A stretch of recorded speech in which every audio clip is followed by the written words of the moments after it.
প্রিয় উপস্থিতিবৃন্দ, বেসরকারি বিশ্ববিদ্যালয়ের শিক্ষার্থীদের সাথে সংগঠিত অপ্রীতিকর ঘটনায় জাতীয় নাগরিক পার্টির নেতা সার্জিস আলম কর্তৃক ছাত্র দলের উপর দোষ চাপানোর নিন্দা ও প্রতিবাদ।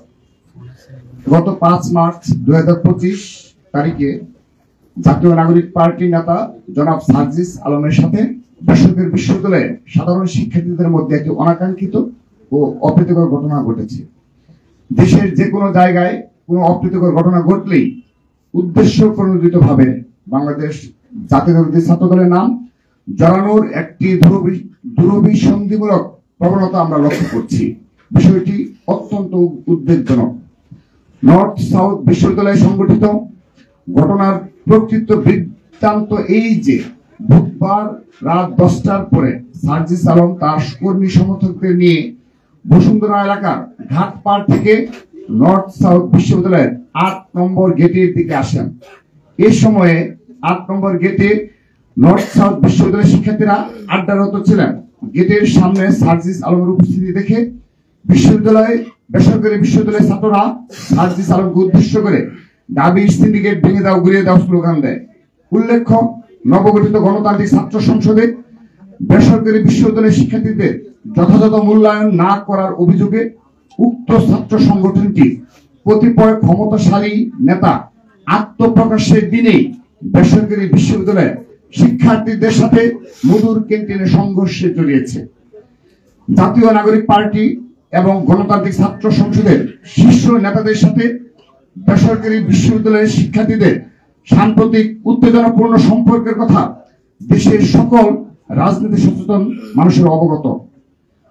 পূর্বের রেশারেশির জের ধরেই নর্থ সাউথ বিশ্ববিদ্যালয়ে সার্জিস আলম বেসরকারি বিশ্ববিদ্যালয়ের শিক্ষার্থীদের বিক্ষোভের মুখে পড়েন।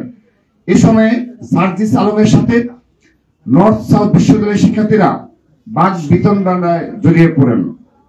সার্জিস আলমের সাথে নর্থ সাউথ বিশ্ববিদ্যালয়ের শিক্ষার্থীদের বিরুদ্ধে সূত্রপাত নাগরিক পার্টি এবং গণতান্ত্রিক ছাত্র সংসদের মধ্যকার দাবি বনাম প্রাইভেট বিশ্ববিদ্যালয় নিয়ে চলমান অভ্যন্তরীণ কুন্দল থেকে। কিন্তু দুঃখজনকভাবে সার্জিস আলম এই ঘটনাকে রাজনৈতিক রূপ দেওয়ার জন্য ছাত্রদলকে দায়ী করে ফেসবুকে পোস্ট করেন। তার দাবি সম্পূর্ণ ভিত্তিহীন ও কল্পনাপ্রসূত। সার্জিস আলম তার পোস্টে নর্থ সাউথ বিশ্ববিদ্যালয়ের শিক্ষার্থীদের সন্ত্রাসী, দুষ্কৃতিকারী এবং টুকাই হিসাবে উল্লেখ করে নর্থ সাউথ বিশ্ববিদ্যালয় সহ দেশের সকল শিক্ষা প্রতিষ্ঠানের শিক্ষার্থীদের অপমান করেছেন। আমরা তার এই উদ্ধতপূর্ণ ও বিদ্বেষমূলক বক্তব্যের তীব্র নিন্দা জানাই। সার্জিস আলমের বক্তব্যে জুলাই আগস্টের গণ অভ্যুত্থানে বেসরকারি বিশ্ববিদ্যালয়ের শিক্ষার্থীদের নজিরবিহীন ত্যাগকে মর্যাদা হানি করা হয়েছে। আমরা তার এই বক্তব্য প্রত্যাহার করার দাবি জানাচ্ছি। উল্লেখ্য, ঘটনাস্থলে বাংলাদেশ জাতীয়তাবাদী ছাত্র দলের কোন সাংগঠনিক কার্যক্রম ছিল না সেদিন। নর্থ সাউথ বিশ্ববিদ্যালয়ের ছাত্র দলের নেতাকর্মীরাও ঘটনাস্থলে ছিল না।